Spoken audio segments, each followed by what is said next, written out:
As the next day came about, an airplane started to make its landing down in LAX.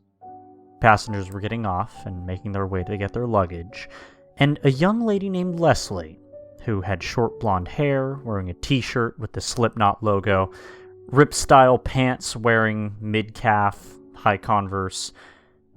Well, she was going to UCLA from her home from Phoenix to start her semester, as she had a scholarship to this school because, well, the colleges from her home state required a few more stuff that she couldn't get for her. Luckily, she got accepted into UCLA, and she was excited and grateful for, even though it was a bit hard to say goodbye to her family that she was leaving behind. She then made her way to her luggage.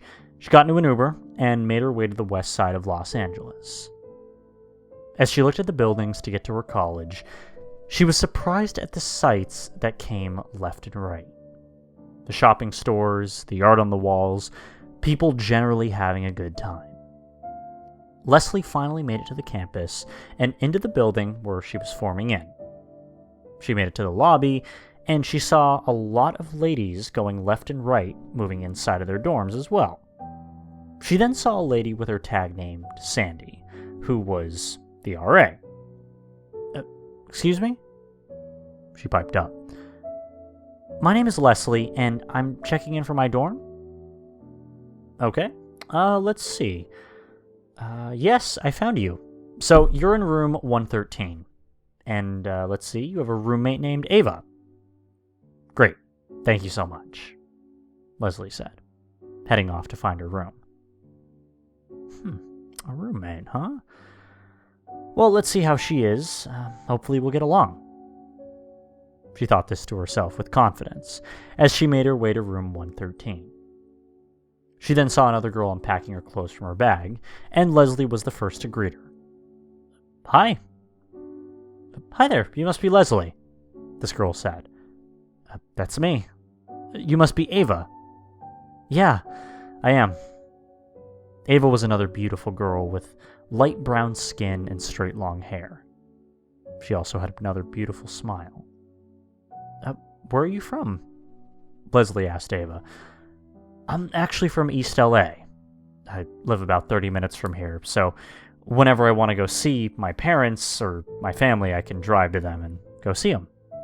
I was grateful to get accepted here, since I always wanted to be in UCLA. Wow, that's really good. How about you? Where are you from?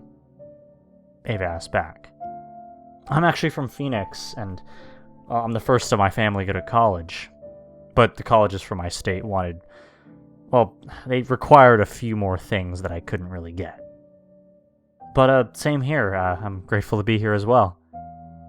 That's really great. Your parents must be proud of you, Ava said. Leslie and Ava had just met, and they already became close. If you don't mind me asking, how old are you? Leslie asked. Oh, I'm 25, Ava said. Oh, so you're a year older than me. I'm 24, actually, Leslie said back. They both smiled together and somehow felt a connection between the two of them. Later as the night progressed, Leslie and Ava got into their beds and rested for the night, as their classes began tomorrow. The next day came about. Leslie and Ava got all dressed and headed to the lobby to get some breakfast. And just as they sat down to eat, though, they were watching the news. Good morning. We've just received an update from the police and investigators about the double murders that happened 2 nights ago in East Los Angeles. One was found inside her home, and one was laying in the street next to the Boyle Heights Bridge. The intel that we received was that one of them that the police found was considered to be a gruesome death. The victim was identified as Janice Gomez, who was a junior at UCLA and was about to become a senior.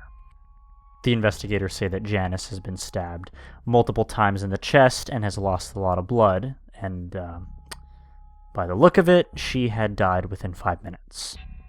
The police, however, had received a tip from an anonymous source that her boyfriend, who was identified as Zach Robinson, was seen leaving her house late that night, and has been hauled into the station for questioning.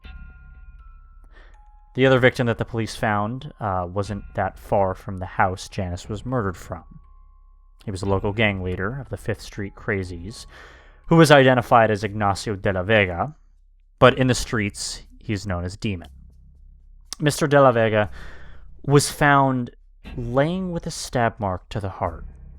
However, the investigators say that Mr. de la Vega was only stabbed once, and no connection was found between the two. That's all the intel we have. The police are still investigating this mystery. Oh my god, that's almost to where my family lives, Ava said, as the lobby was filled with a lot of girls shocked to hear this news. I feel so sorry for her family, Leslie said, as they threw their trash away and headed for the campus. The talk of the news was hitting everyone about what had happened to Janice Gomez. Leslie and Ava then saw flyers and pictures of Janice, homemade signs that said, "In loving memory of, miss you, never forgotten, and justice for Janice." Whoever did this to her must get the death penalty, Ava said. Agreed, Leslie said back, as they made their way to their first class. The day was going to be a wild one for them.